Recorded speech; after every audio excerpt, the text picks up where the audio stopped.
As the scene fades in, it takes place in Winterfell, which is the country in the north.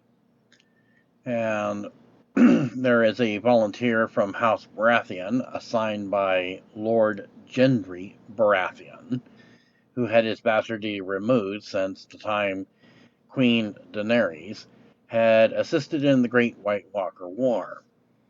So, by volunteering, he is now in servitude by King Gendry to Sansa Stark. Sir Timmons then enters into the throne room. Your Grace, he humbly bows, my apologies for barging in like this. I believe there is a young lady here with her son who requests an audience of you. Yes, and did she say who her name was? Well, she says you might notice a resemblance that you might be taken to, and she said she can better explain if you permit her to see you. All right, send her in. He bows and goes to the outside of the throne room.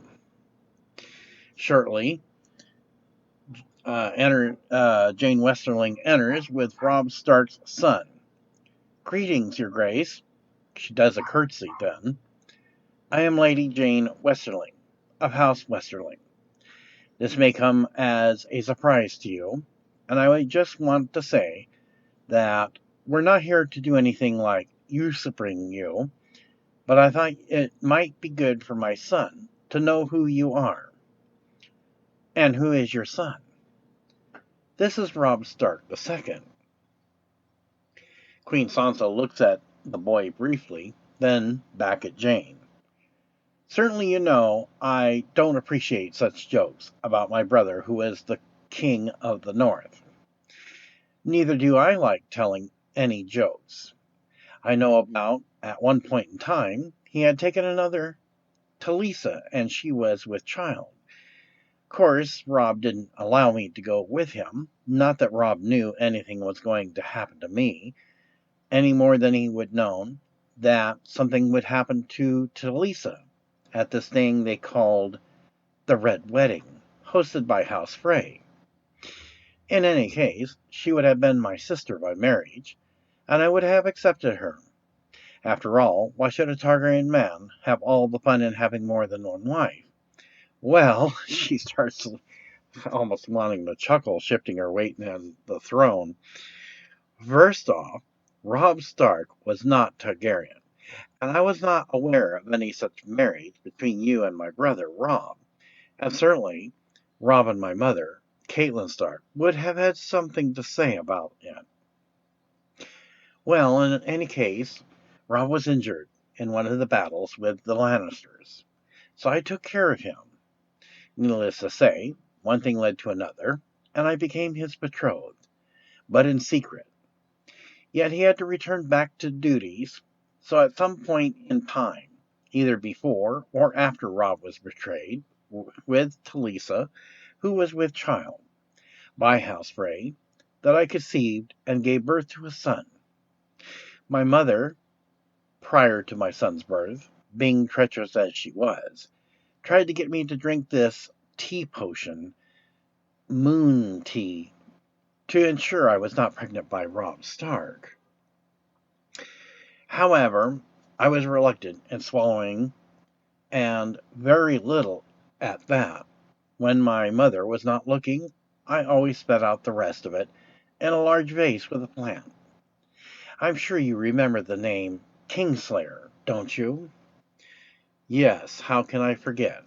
He pushed my brother Brandon from a window because Brandon liked to climb this tower, and when he got to the window, he caught the Kingslayer having sex with his sister, the wife and queen to King Robert I Baratheon, while the king and my father were out hunting, of course. Then, later on, he was investigating the death of his friend, my uncle and husband to Aunt Lisa of the Eyrie, of House Vale. During the investigation, my mother thought Tyrion Lannister shoved Brandon out the window, and he was taken prisoner. So the Kingslayer attacked my father, and one of his men injured my father, Ned Stark's tendon, in his foot, leaving him slightly crippled. Well, the Kingslayer didn't want me to have a child, as it was thought that they were not happy to deal with one wolf in the north, and they didn't care to have to deal or contend with another later on in life. Yet they didn't know that I never did take the full tea potion they gave me, and unfortunately my mother took the crown that Rob gave me and pawned it for gold. I was very upset about it, as it was not hers to sell. But in the sake of family relations, and as I said earlier, it is not my intent to usurp you because of my son here, neither being born a former king of the north, Rob Stark, and my son being known as Rob Stark II, that he should know who his family is, if you will permit this. Queen Sansa then motions for Rob Stark II to approach, then looks him over. Rob Stark II then tries to do a bow, and slim crown falls off. Oh man, how embarrassing. Almost wanting to laugh, she gets out of her throne seat. Hold on there, young prince. She comes to the other side, slightly smiling, of the committee table. Well, we can't have anyone who is a son of Rob Stark having his crown fall on the floor. That would be bad symbolism. She puts the crown back on his head as best as she can, so that it will stay. Sorry, it's okay. So do you believe that I am your aunt? Well, I was told that you were my father's sister. Yes, I was. So do you remember your father? No, he was gone in a war, and some bad people killed him, and another lady he loved, and she was supposed to have a baby, but they didn't make it. No, they did not. So you are really my aunt then? Yes, so it would seem.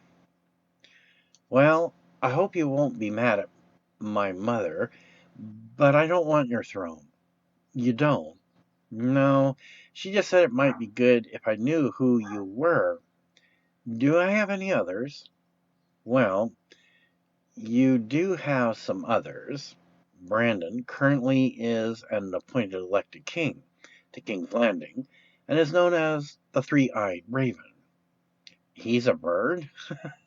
Starts laughing to herself. No, a three-eyed raven is someone who can see the present, but from far away, and sometimes the future. In his case, he can also see the past. Oh, he is your uncle. There was another, known as Rickon Stark, but he too was killed by bad people. She walks back around the table and seats herself in the throne chair. You also have a half-uncle, but he is on the wall, and is the Lord Commander of the Night's Watch. Everyone called him Jon Snow to protect him from anyone who might want to kill him. But many years later, he learned that he is half Stark and half Targaryen. So his name is Aegon the Seventh Targaryen. So why is he on the wall instead of sitting on the Iron Throne? Well, that is a bit of a story, and perhaps when you're older, I shall tell you. Meantime, there is another Anne. She is my younger sister, Arya Stark. Since you haven't met her yet, she is currently exploring. She sailed to the west, and I do hope she is all right. We expect her one day to arrive in the east, past Essos, and back to Westeros. Then she would prove that our world is round, not flat. Wow, so she must be on a big ship, your queen. Your grace. That's okay. She almost starts smiling again. You can just call me Aunt Sansa for now. All right, Aunt Sansa. Well, I guess you're a busy queen, and we will have more time to talk later when you're free. I guess you and my mother have grown-up stuff to talk about. Yes, and looks up at Jane. I think we do. May I be excused then? Perhaps I can look around outside. Yes, you may. Mother, may I go outside so you ladies can talk about grown-up stuff? Yes, but don't go far away. Remember, if people knew who you were, you could be that could be a very dangerous thing. Sansa then stands and looks over at Robb as well. Your mother is right. As far as anyone is concerned, you do not exist. Do you understand what I'm saying? Because there might be bad people who would want to come after you. Yes, I understand. He bows while holding his crown to make sure it don't fall off, causing Sansa to smile about this, then walks out of the throne room. Queen Sansa then looks over at Jane. So how long has it been since you have been keeping this to yourself? I mean, you didn't think about coming forward before? No, there was too much going on at the time. I couldn't be certain as to whom I could trust. There was the Great White Walker War, and it was all we could do for House Westerling to keep our survival. And then I heard there was another incident that took place at King's Landing, so we were not sure what to do at that point. But because everything is quiet right now, I thought it best that he should know who he is related to. So I suppose then, though my brother was killed by those in House Grey, by what was known as the Red Wedding, and though your marriage to him, as his first wife, was done in secret, would make you my sister by marriage. Well, for me that would be a great honor, for I am head of my house, House Westerling, as well. So how about then, Sansa then starts coming around to the other side of the committee table, we go outside, and then takes her by the arm like a sister, and have a discussion. Perhaps we can learn from each other. I should like that, Your Grace. All right, then. So then both of them head outside, arm in arm.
Big Walter, looking about, discovers broken smaller vials, one with some blue liquid and another with a light green liquid.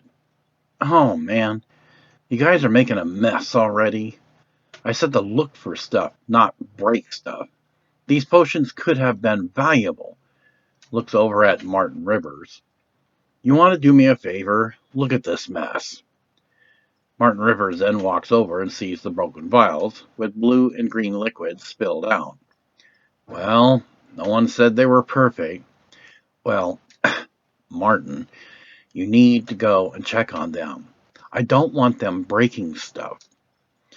I mean, what is the point of us being here if they're going to break stuff?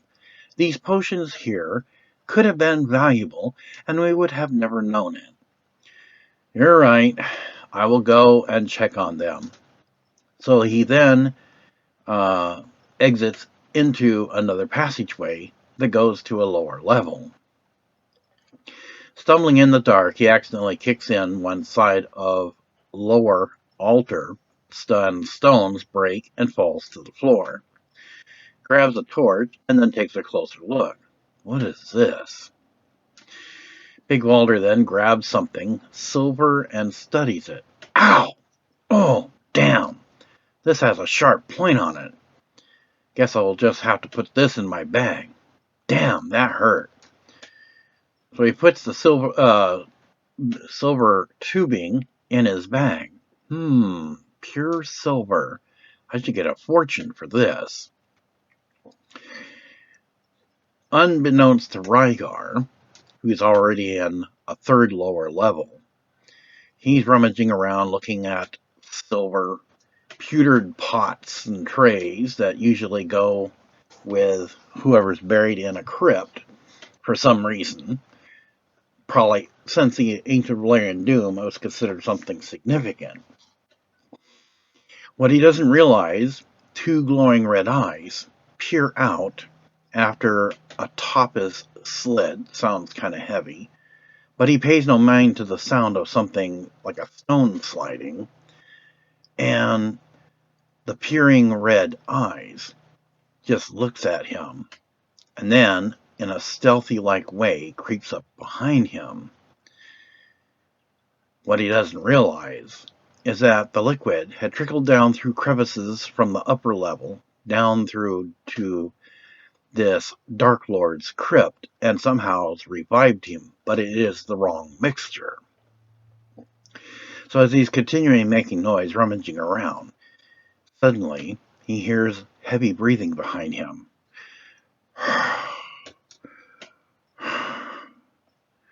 Ha! And as soon as he hears the grunt, turns around.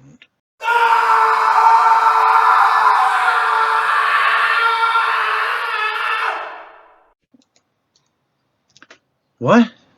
That didn't sound good. Any of you guys screwing around back there? In the far distance, a bit closer, a scream of plea can be barely heard. No, please, I'll go back.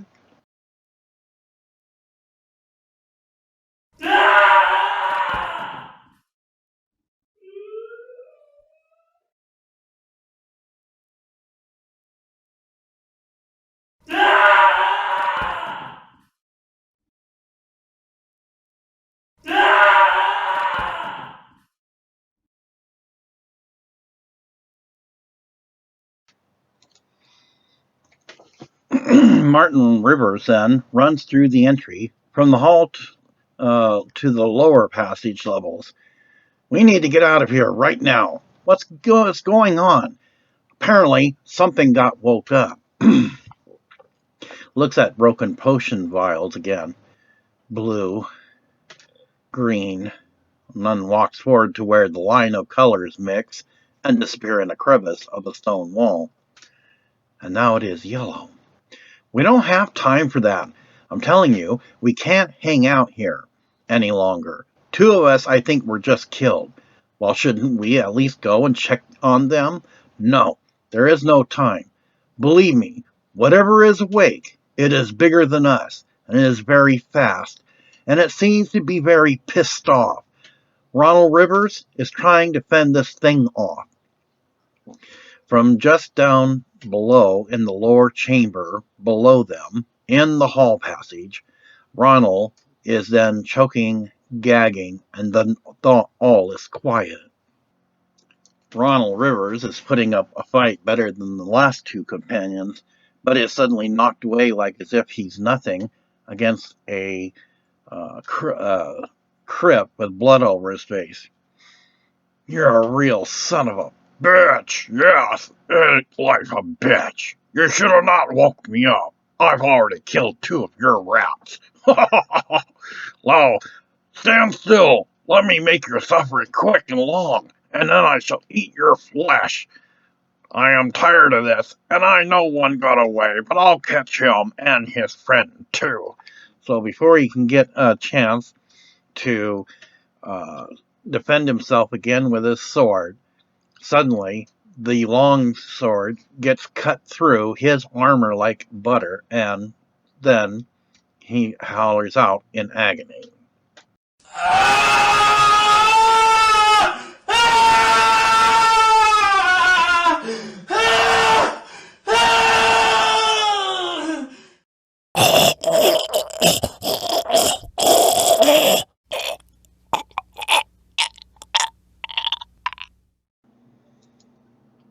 That's it. We're out of here. Both Big Walter and Martin take off running up the long hall to the entry door.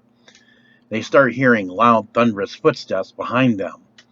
They both look back and see a shadowy figure with a flaming glow about him and dark red eyes. You are rats, points at Martin and Big Walter Frey. I must exterminate rats from here. Your souls are mine. Come back. You cannot run. And lets out the loud, evil laugh and gives chase with big strides at 12 feet tall. Martin Rivers hears the thunderous footsteps get louder behind him. His feet suddenly lift off the ground, and in a sudden pain coming all over him as he sees a blade pokes out through his armor from his belly, and blood flies to Big Walter Frey's neck. Run, Walter, run! Big Walter at that moment feels the blood of Martin hit him in the back of the neck and hears Martin telling him to run. He stops to look, sees Martin gutted like a fish, then thrown down like a piece of meat. Then he continues running. No, I can make it. Finally exits the castle of the damned entryway into the full moonlit night, with blinding white snow as it starts snowing. Dark Lord Visir comes forward to the entryway. You can't run. I will find you wherever you go.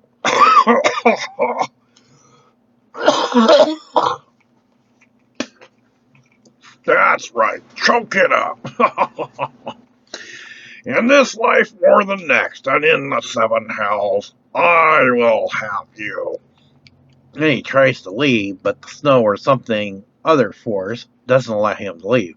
Ugh. Run for now, little rat. Not strong enough yet. But I will feast on the flesh of your companions. Then I will get my strength. Lets out a roaring evil laugh and then goes back inside. Big Walter looks back just briefly and sees the beast creature with armor nowhere in sight. Oh, thank the gods. Continues running with items in bag clanging each other, but doesn't look back as he continues running for his life, scared out of his wits.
We now go into a scene on Dragonstone at the castle.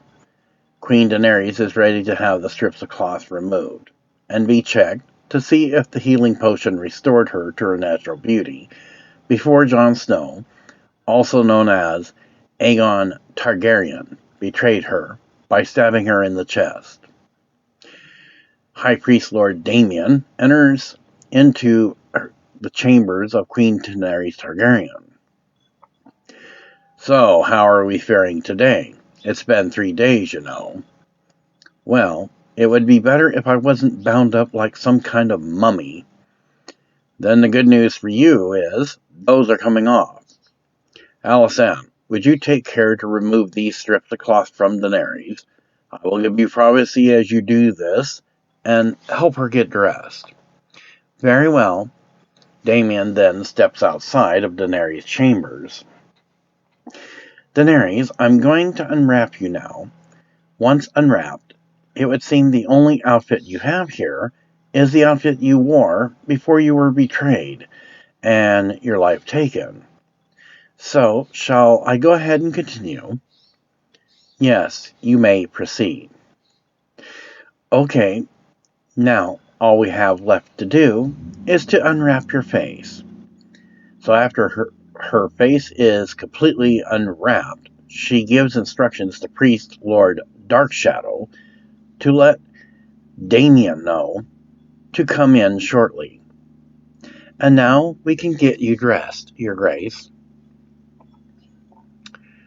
After being informed by Priest Lord Darkshadow about the cloth strips being removed and Daenerys is dressed, High Priest Lord Damian then makes his way to Queen Daenerys Targaryen's chambers. Well then, let's see, what do we have here? Well, doesn't seem like much has changed, and your beauty is intact. Well, it feels good now that I don't have to look like a mummy.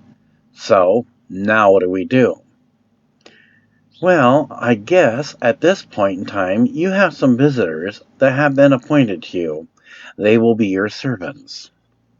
Fine, show them in. One thing you should know, because you won't see me again, my task here is done. High Priestess Kinvara from the Temple of Rolar, the Lord of Light, will be assisting you from this point on. The Priest Lord, Darkshadow, will be the one reporting to me of your progress. He will be the one reporting to you, and you to him. He will be in charge of the Blood Lords. I shall be attending to my duties, as there is nothing more needed of me here. Damian then takes his leave. Is there anything you request, Your Grace? No, I don't see any need of you at this time. Very well. He bows and takes his leave. I am Kinvara, and you look very well, Queen Daenerys. Yes, and how come we have never met before? Well, you were in Westeros. I tried to warn the one you burnt, Lord Varys, but he didn't seem to pay attention or catch on. Yes, he betrayed me. Yes, and if I recall, someone else did too. And you're going to remind me of this, why? Well, since you did make to High Priest Lord Damian, before we entered here to unwrap you, a confession of sins, according to Damian, that you learn from your mistakes, and that not to make the same mistakes twice, thus making you a true queen. And that would mean you would have to acknowledge the mistakes you made before. Yes, the one who used to be known as Jon Snow is now Aegon Targaryen. Yes, we were close, but I didn't expect him to do that, which he did to me. So you have no problem with him being sent back to the Wall as Lord Commander of the Night's Watch again? No. However, because he betrayed me, I would have rather seen him executed, no differently than Lord Varys. But, because of the appointed king, which I find to be amusing, since he has no royalty, let alone ties to King's Landing. Brandon the Cripple, the Three-Eyed Raven, well, since he is an appointed king, even though he has no claimant rights, his decree, such as it is, shall be maintained once I take what is rightful my position. Yes, and you were told there is a new Iron Throne of Swords, were you not? Yes, it is going to be, well, I guess it won't be the same as the old one. I had looked forward to sitting on that one. Well, your dragon, Drogon, decided he was not happy you got killed, and decided to melt it into a pool of molten metal. It took them forever to chip that off the floors. Then they had to do some floor repairs. King Brandon made sure to that. In fact, he has been doing quite well. He sent extra help to the Night's Watch for their renovations and repairs. He has plans on rebuilding the Great Septibaler and even is repairing the Red Keep. He has been quite busy. I suppose he has. Well, I guess you already know then. Your next test, even though you may already know your history lessons, is to make sure your memory is intact. Even though you have been dead for 3 years, I shall bring over the key that will release Collar of Obedience. It would seem that Damien tried to make it appear as a collar of control. Well, what do you expect from one whom I gave the opportunity to be a high priest lord, though now he wants to have his own temple and not be under my authority? Not that I'm very pleased with that, but at least we had one thing in common. You went before it was your time. So I wouldn't expect him to be that wise as he seems to think he is, but that is okay. I do have the key, and you are right, and it will be released. And what makes you think I would not try to cause harm to you? Because you want the Iron Throne of Swords, even if it is not the same one, do you not? Even if it is not valued in history as the original was, since the time of Aegon the Conqueror. You have spoken well, Kinvara, though I have never met you in the past. No, I am a true queen, and I do not make mistakes twice, and no harm will come to you, even when you remove this thing called Color of Obedience. Very good, then. You truly are showing your wisdom, Queen Daenerys. Let me introduce you to your servants. This here is your palace visionary. One day, he may prove the most useful and valuable to you. This here is your palace historian, and he will be keeping track of all records and be the one giving you your history lessons review to make sure your memory is still intact since you have been dead for 3 years. This one here is your assigned mistress of whispers. That may be a problem. And why is that? Lord Varys, the master of whispers, swore he wouldn't betray, yet he did. And when I found out about it, he sealed his own fate. And so, since he knew it was only a matter of time before I found out he betrayed me, he was executed by my dragon, Drogon. Well, I'm pretty certain that the mistress here won't do such a thing, will you? No, your grace. I'm not like Lord Varius, and I'm not one known to be doing treachery. I cannot answer for what he has done, but I am not Lord Varius. Very well, you may go. If I ever decide that I have ever need of you, when Dana does a curtsy and takes her leave with the palace visionary. Well then, I shall take my leave because you have much work to do. Then there comes when You are released from the collar of obedience.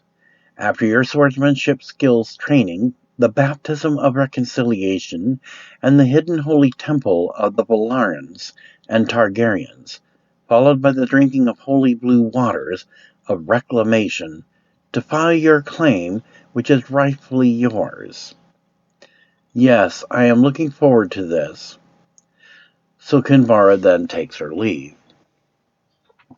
Well, if you're ready, Your Grace, we can go ahead and start to test you with the history. I brought everything that there is available for you to go through.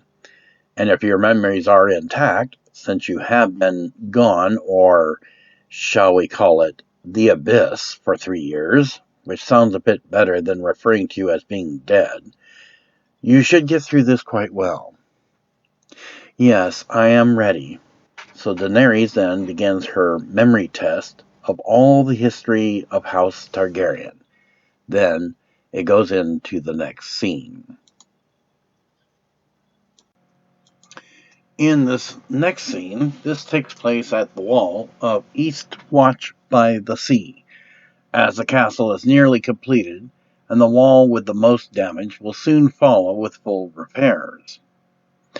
Aegon Targaryen, known as Jon Snow, spots a Frey running forward, and Jon tries to grab him. Hey, where did you come from? I gotta go. What's the hurry? You don't belong here, you belong to the twins. You gotta let me go. Why? Is there a White Walker after you? He thinks a White Walker queen is after, he seeks a White Walker queen. Others start laughing.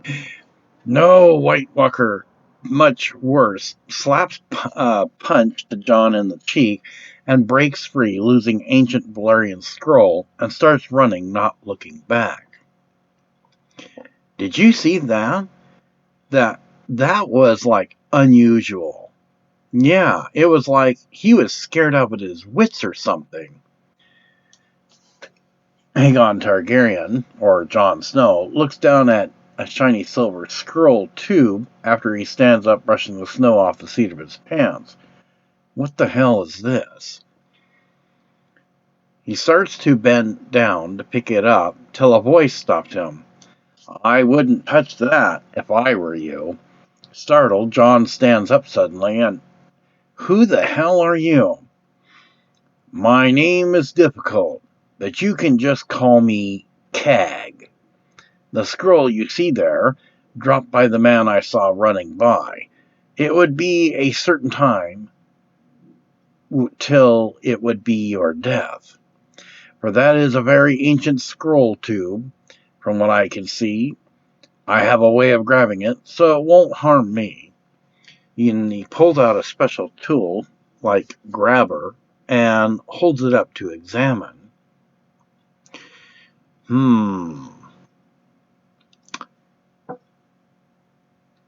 You see this needle point? Jon looks closely at it. If you would have grabbed it, you would have received the curse of ancient poison, and the only antidote is in the tube. It can't be opened, not even by force. This is ancient, pure silver and Valyrian steel. This goes back to a time before the Valyrian Doom. And what the hell does he have it in his bag for? Yeah, that is a good question. He ran past here as though something was after him. Did he say anything? Aegon Targaryen looks at Cag strangely. Well, I asked him if a White Walker was after him, but I was merely kidding around. He said it was something worse. Then there is no need for me to go where I was headed. And where would that be? It is best you not find out. If I am right, it is not going to be a Night Walker, and you're not going to be able to defeat it. But it may defeat you, and there is no way you will win. I'm going to take this scroll, and he starts placing it in a thick leather saddlebag pouch, and there is a need for the palace visionary that he sees it. A visionary? You mean King Brandon? Oh, yes, you mean the appointed elected king.